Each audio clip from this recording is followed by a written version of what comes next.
Hello, le Nice Morning, c'est reparti toujours sur la plage de Denzhou avec 366 et Nice Matin.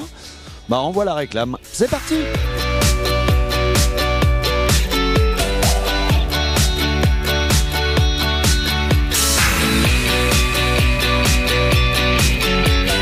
Aujourd'hui, nous allons traiter de sujets importants dans le monde de la communication aujourd'hui. Je pense à l'infobésité, je pense à ces fake news qui nous envahissent. On retrouve Laurent Soli de Facebook, Thierry Jadot de Denzhou, Stéphane Delaporte de 366 et Stéphane Martin, venez avec moi. C'est parti! Toujours un plaisir de retrouver Laurent. J'adore tes lunettes, Laurent. Merci Pascal. Je les garde parce que je suis avec toi, c'est obligatoire. Merci.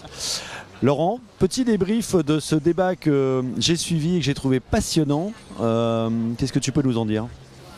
Nous débattions de l'évolution de l'information, des contenus, des médias à l'heure de la transformation digitale. Donc on aurait pu, je pense, encore y rester 2 heures.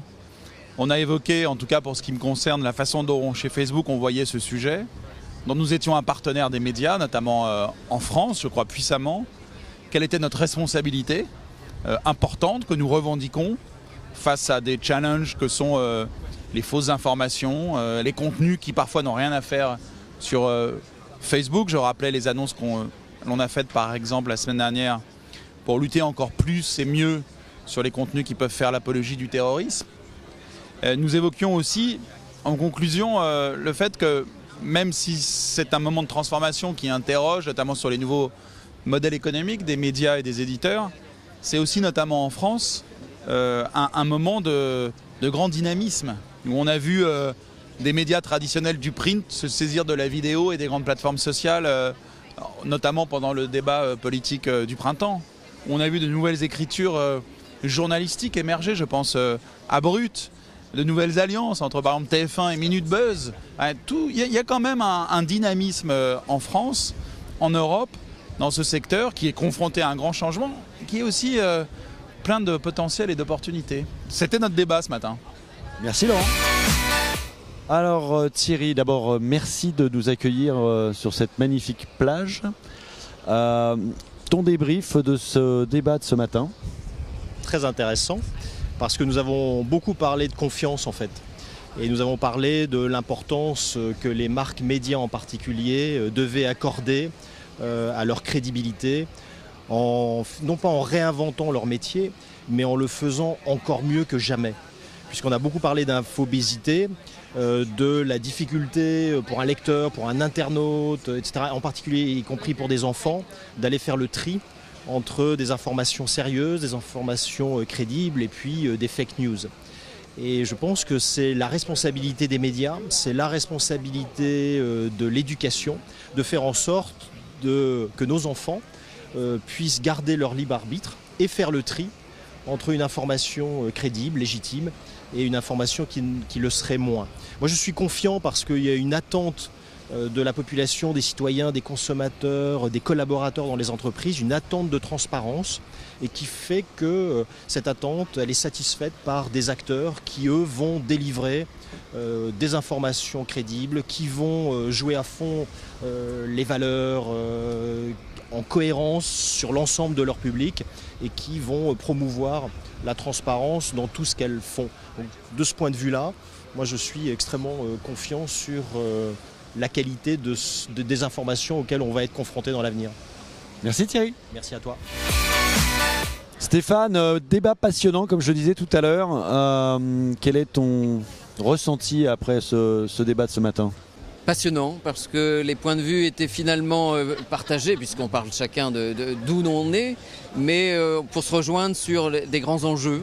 Et on a parlé bien sûr de la responsabilité des émetteurs et je crois que l'ensemble de la profession sait maintenant, en s'organisant bien sûr en France mais surtout au niveau international, que nous avons tous une responsabilité, peut-être chacun dans son domaine, mais nous avons tous une responsabilité et on est allé jusqu'à évoqué les grands sujets de démocratie, donc parce que cette responsabilité, la confiance que l'on a, parce qu'on est tous consommateurs citoyens, à un moment ou un autre dans notre vie, et éventuellement éducateurs, pédagogues, fait qu'on doit tous s'allier, bien sûr en défendant la publicité, une publicité responsable, je ne dirais pas autre chose, mais une publicité qui soit acceptable, qui apporte un service, qui apporte une bonne... et surtout qui apporte les ressources nécessaires à tous les émetteurs, bien sûr les marques médias avant tout, quelle que soit la plateforme, c'est vrai, on se rejoint, mais l'importance que le financement qui nous a aidé le pluralisme depuis presque 2 siècles des émetteurs d'information ou de divertissement soient les plus responsabilisés, parce que on se doit tous collectivement de garder un message expert, un message professionnel. Alors bien sûr les émetteurs changent, il y en a des nouveaux, et avec ces nouveaux acteurs qui peuvent profiter de cette nouvelle technologie, mais ne pas oublier les fondamentaux. Voilà à peu près le résumé, on est remonté parfois jusqu'à 3 siècles. Alors mon cher Stéphane, tes impressions? Excellent débat, de très haut niveau, avec ce qui m'a paru très intéressant, c'est le point de vue d'un président d'une des principales agences médias, le point de vue du patron français de la plus grosse plateforme de réseau social, et le point de vue de la presse quotidienne régionale sur le sujet de l'infobésité, avec en plus de ça le point de vue de l'ARP, l'association qui représente en l'occurrence l'écosystème de la pub. Et un petit mot sur ce qui t'a semblé le plus important, en tout cas qui est remonté de ce débat?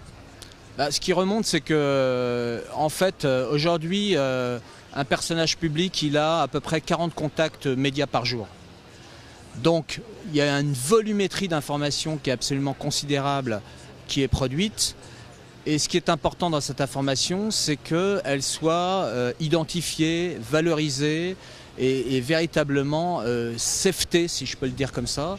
Et en ça, bien évidemment, les marques médias de la presse quotidienne régionale sont des marques qui historiquement travaillent le très concret, puisque c'est la quotidienneté des gens, puisque c'est les informations d'hyper proximité. Et en ça, cette notion, ce lien entre l'information d'hyper proximité et la valeur de la marque média, c'est quelque chose qui est très safe dans la qualité de l'information qui est produite, et donc c'est ce qui fait la différence par rapport à l'infobésité, c'est-à-dire que dans toutes les informations qui sont produites et qui sont données en accès aux consommateurs de contenu, il est capable de faire le tri parce que l'information d'hyperproximité, elle est validée par une valeur forte de marque média de proximité et qui en plus est quasiment contrôlable et vérifiable par tout un chacun.